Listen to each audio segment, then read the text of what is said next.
NGO 활동가들이 있습니다. 정부가 해결하지 못하는 일을 시민이 직접 해결하자 하는 취지에서 국제적으로 NGO 단체를 결성한다든지 개인적으로 NGO 활동을 하는 그런 분들이 있습니다.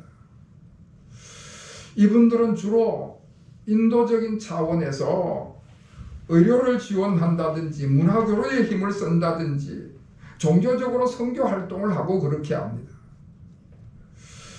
특히 외국의 많은 NGO 활동가들이 우리나라 남북한을 동시에 방문하는 경우가 있습니다. 그런데 우리나라 남한에 오면은 아주 환영을 받지만은 북한을 찾아가면은 얼마나 핍박을 받는지 모릅니다. 특히 기독교 선교단체에서 북한과 접촉을 한다든지 북한을 방문하는 그런 경우가 있는데 아무리 선한 뜻을 가지고 북한을 도와주고자 하고 그 북한 주민들에게 그렇게 도움을 주고자 방문을 하고 찾아가도 꼼짝없이 정치적인 의심을 받아가지고 감시를 받는다든지 추방을 당한다든지 심지어는 감금을 하기도 하고 억류를 해서 굉장히 고통을 입히는 것을 보게 됩니다. 똑같은 일을 똑같은 사람이 하는데 남한에서 하고 북한에서 전혀 다른 반응이 나타난다는 것이지요. 오늘 본문 앞에 누가복음 4장 16절 말씀에 보면은 예수님께서 자라나신 곳 나사렛에 가셨다 하는 말씀이 나옵니다. 그리고 31절 말씀에 보면은 갈릴리 가버나움 동네에 가셨다 하는 말씀도 나옵니다. 그러니까 예수님께서 나사렛 동네에 가시고 가버나움이라는 동네를 가셨습니다. 그런데 그 두 마을의 사람들이 예수님을 대하는 태도가 전혀 달랐습니다. 전혀 다른 반응이 나타났습니다. 똑같은 예수님을 두고 예수님이 전하시는 똑같은 말씀을 들었는데 전혀 다른 반응이 나타났습니다. 예수님의 고향 나사렛 사람들은 예수님을 배척했습니다. 하나님의 말씀을 가르치시고 복음을 전하시고 생명을 살리는 일을 하셨는데도 배척을 하는 거예요. 예수님을 메시아로 인정하지 않을 뿐만 아니라 아주 무시를 하는 것입니다. 심지어는 예수님을 저 산 낭떠러지로 데려가서 거기서 떨어뜨리려고 하는 테러까지 저질렀습니다. 그렇게 나사렛에서 배척을 당하신 예수님께서 갈릴리 가버나움 동네로 가셨습니다. 가버나움에서도 역시 하나님의 말씀을 가르치시고 그 가버나움 사람들에게 하나님의 말씀과 복음을 전하시는데 가버나움 사람들이 예수님께서 말씀을 가르치실 때에 그 말씀을 근세 있는 말씀으로 받아들이는 거예요. 가버나움 사람들은 예수님을 선생님으로 받아들이고 아주 크게 환영을 하는 것입니다. 그래서 예수님께서 그 환영을 받는 가버나움에서는 많은 사역을 하셨습니다.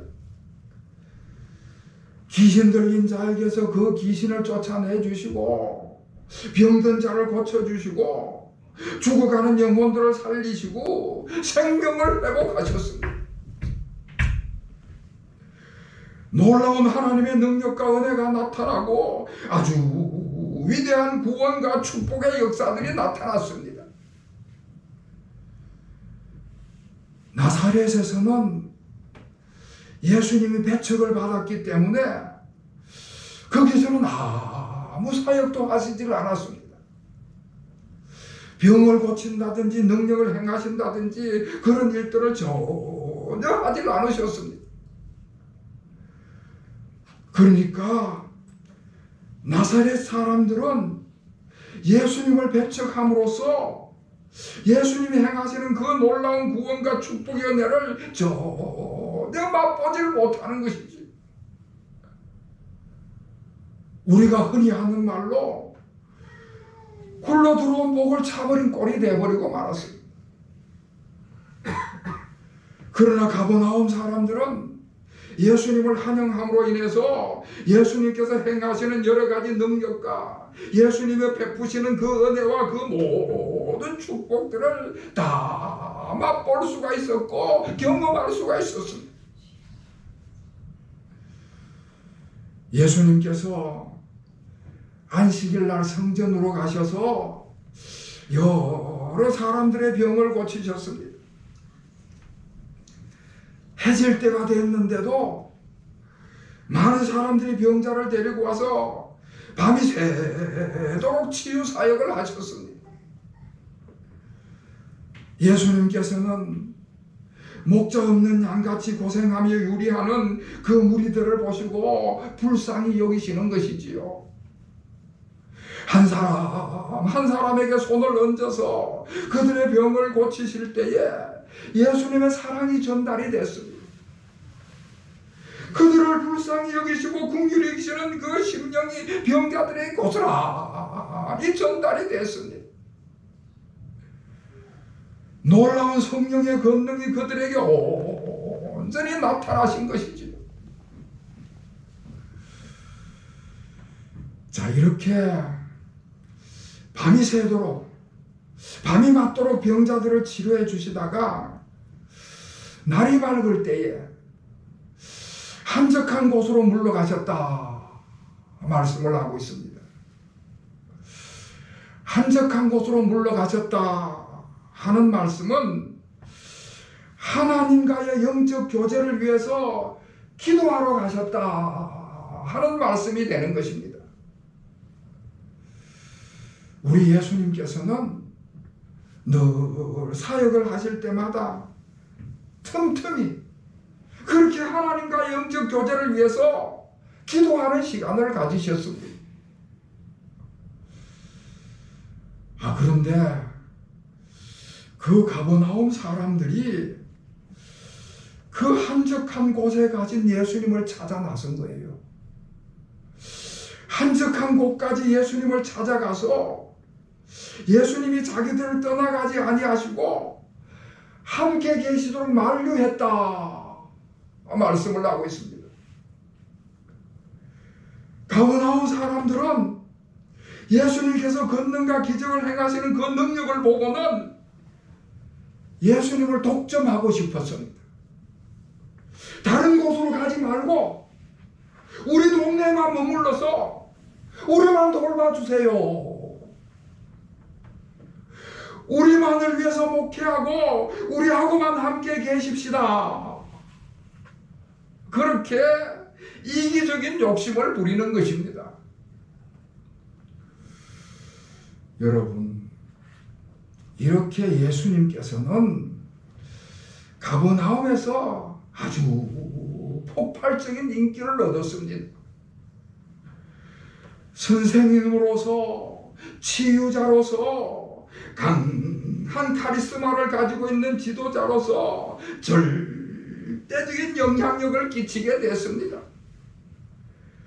가버나움 사람들로부터 존경을 받고 추앙을 받으면서 거기에서 군림할 정도가 된 것입니다.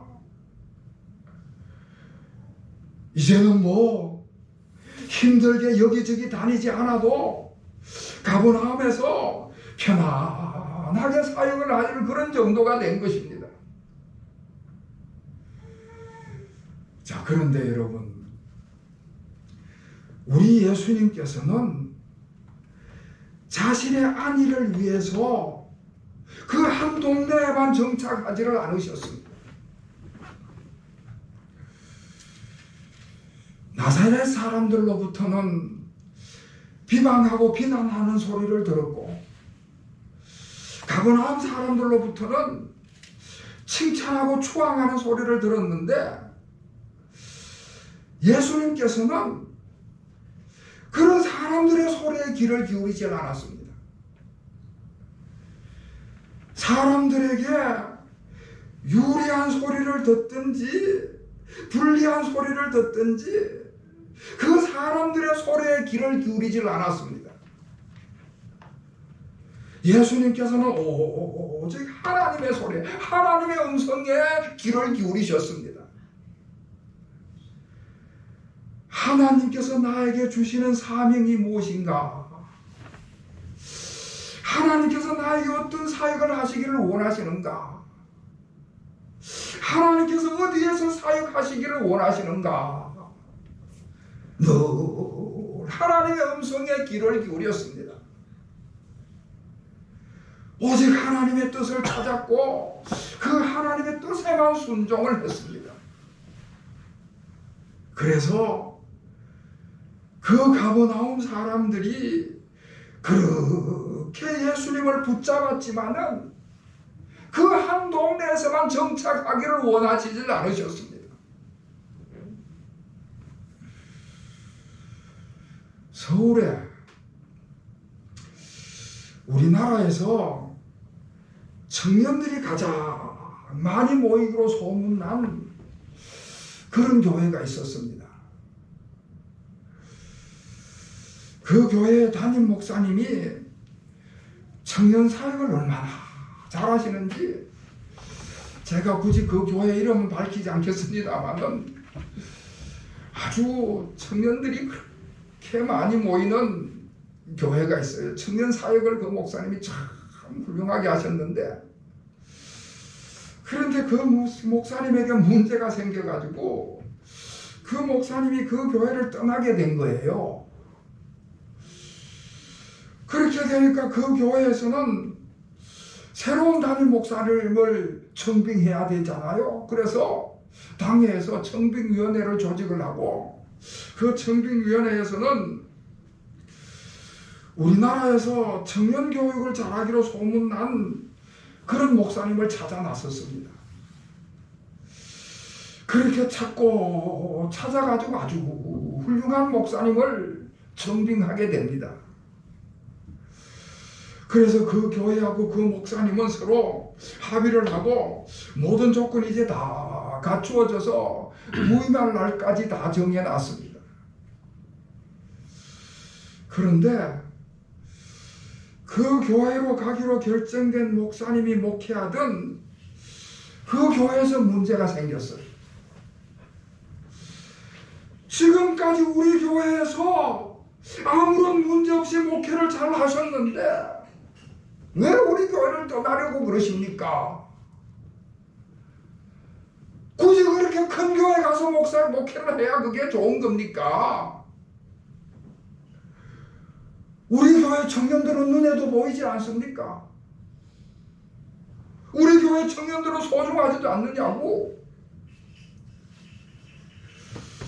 그래서 그 교회 청년들이 아주 서름을 표출하면서 목사님이 떠나지 않게 해달라고 기도회를 열었습니다. 교회를 떠나려고 하는 목사님하고 교회를 떠나지 말라는 교인들하고 실랑이가 벌어지면서 기도회가 열렸습니다. 자, 그런데 그때 그 교회에 고등학교 다니는 고등학생 한 명이 그 교회 홈페이지 공지란에다가 글을 올렸습니다. 아주 짧은 글인데 우리 교회는 목사님만 보이고 하나님은 안 보이네. 그렇게 글을 올렸습니다. 그 글을 읽은 교인들이 충격을 받은 것이죠. 낯이 뜨거워졌지요. 교회의 본질을 깨닫기 시작을 했습니다. 목사님이 떠나야 하느니 말아야 하느니 그렇게 외치던 기도회가 하나님의 뜻을 묻는 기도회로 바뀌었습니다. 할렐루야. 아멘. 여러분, 우리 예수님께서는 한적한 곳으로 가셔서 하나님과 교제하고 기도하는 중에 하나님의 뜻을 찾았습니다. 이 가버나움이라는 동네에서 아주 큰 인기를 얻고 추앙을 받았는데 이 마을에 안주하는 것이 하나님의 뜻이 아니라는 것을 깨달았습니다. 하나님의 뜻은 다른 동네에도 가서 그곳에서 사역하는 것임을 알았습니다. 하나님의 뜻은 한 곳에서만 정착하지 아니하고 한 곳에서만 안주하지 아니하고 광범위하게 다니면서 사역하는 것임을 알았습니다. 하나님의 뜻은 사람들에게 인기를 얻고 추앙을 받는 것이 아니라 온갖 고난과 역경을 당하더라도 광범위하게 복음 사역하는 것임을 알았습니다. 이렇게 하나님의 뜻을 깨달았을 때에 인간적으로는 손해와 희생이 따르지만은 기쁜 마음으로 순종을 했습니다. 인간적으로 좋으냐 나쁘냐를 가리지 아니하시고 하나님의 뜻을 따라가기로 작정을 하셨습니다. 그래서 예수님께서는 그렇게 예수님을 환영하고 붙드는 그 가버나움보다가는 다른 여러 곳을 다니면서 사역을 하시는 것입니다. 여러분, 우리 예수님의 본질적인 사명은 하늘나라 복음을 전하는 것이 본질적인 사명입니다.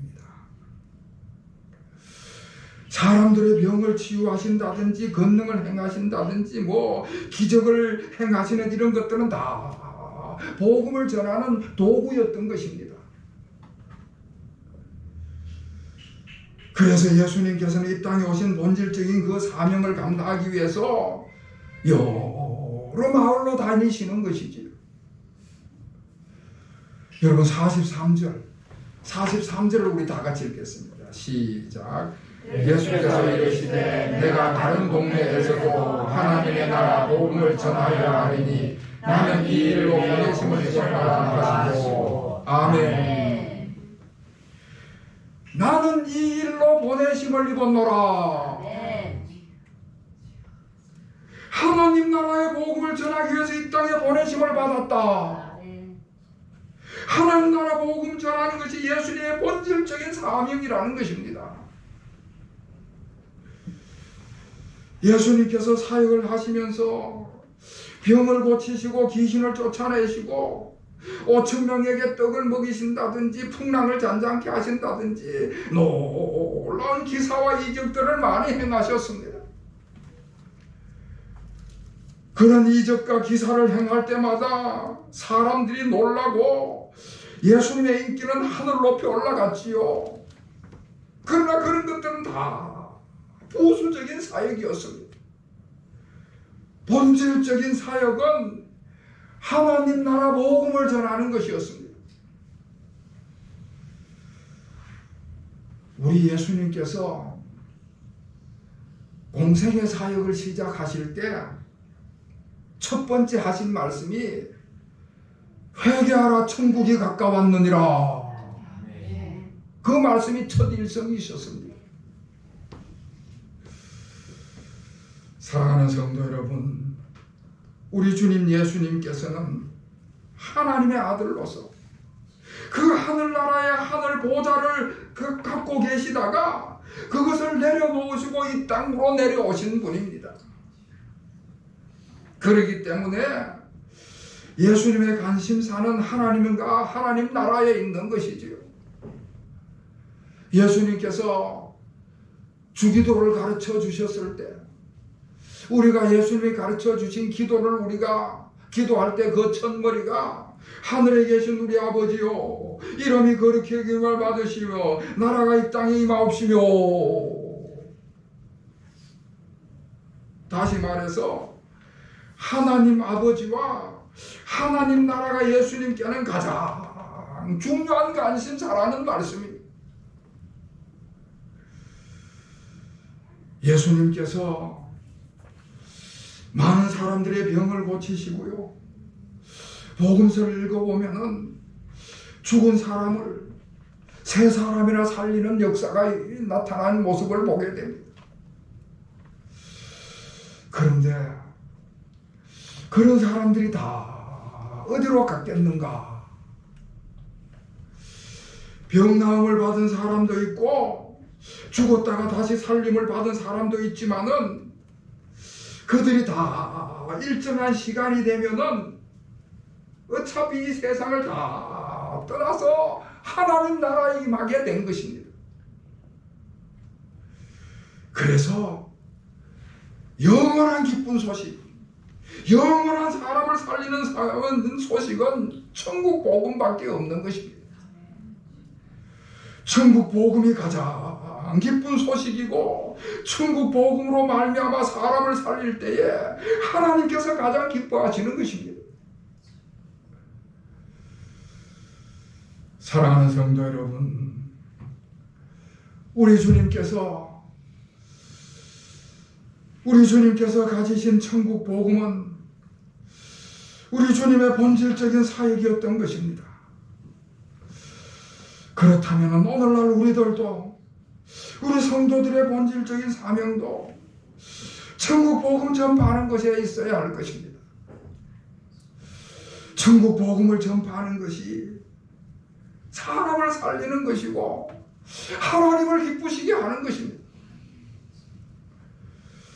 우리가 예수 믿는 사람으로서 예수 믿는 증거를 예수 믿는 증거를 보여야 하는데 예수 믿는 증거를 어떻게 보일 수가 있나? 예수 믿는 증거를 보일 수 있는 것은 우리가 예수님의 사랑을 가지고 선을 행한다든지 의롭게 살아간다든지 그래서 이웃들에게 존경을 받고 좋은 평판을 받는 것도 중요하지만은 그것만 가지고는 안 된다는 것이지. 우리가 예수 믿는 증거를 온전히 나타낼 수 있는 것은 입술을 열어 복음을 전하는 것인 줄로 믿으시기를 바랍니다. 복음을 전해야만 사람의 생명을 살릴 수가 있어서 그렇습니다. 복음이 전파돼야 예수 그리스도를 구주로 믿고 구원받아 새 생명을 얻는 역사가 일어나게 되는 것입니다. 사랑하는 성도 여러분, 우리 예수님의 본질적인 사명은 천국 복음 전파하는 것이었습니다. 한 동네에 안주하지 아니하시고 온 지역을 다니시면서 복음 전파의 사명을 감당하셨습니다. 그렇다면 우리도 나 혼자만 예수 믿고 나 혼자만 구원받는 것으로 만족해서는 안 될 것이고 우리가 나 혼자 예수 믿고 나 혼자 구원받은 것으로 만족한다면은 그것은 어찌 보면 만족자리 그리스도인이 되는 것이지요. 온전한 그리스도인이 되려면은 하나님 나라 복음을 전파하는 이 사명을 감당하셔야 하는 것입니다. 그럴 때 우리가 참다운 그리스도의 제자, 우리 주님이 바라시는 그리스도의 제자가 되는 것이고 하나님께서 기뻐하시는 온전한 천국 백성으로 서게 될 줄로 믿습니다. 아멘. 온전한 그리스도인으로서 하나님 나라 복음을 전파하시는 우리 모든 교우들이 되시기를 다시 한번 주님의 이름으로 축원합니다. 아멘. 기도하겠습니다. 하나님 아버지, 주님께서 이 땅에 오셔서 천국 복음을 전하셨기에 저희들이 구원받게 되었음을 진실로 감사드립니다. 주님께서 만백성 가운데서 나를 택하여 천국 백성 하나님의 자녀로 삼으심을 감사드립니다. 이제는 저희들도 구원받은 것으로 만족하지 않고 주님의 천국 복음을 전하게 하여 주시옵소서. 저희들에게 주어진 본질적인 사명을 저희들이 힘있게 감당하고자 할 때에 하늘의 능력을 덧입혀 주시옵소서. 하늘의 지혜를 허락하여 주시옵소서. 그리하여 이 나라 이 땅에 하나님의 나라가 크게 확장되는 역사가 일어나게 하여 주시옵소서. 예수 그리스도의 이름으로 간절히 기도하옵나이다. 아멘.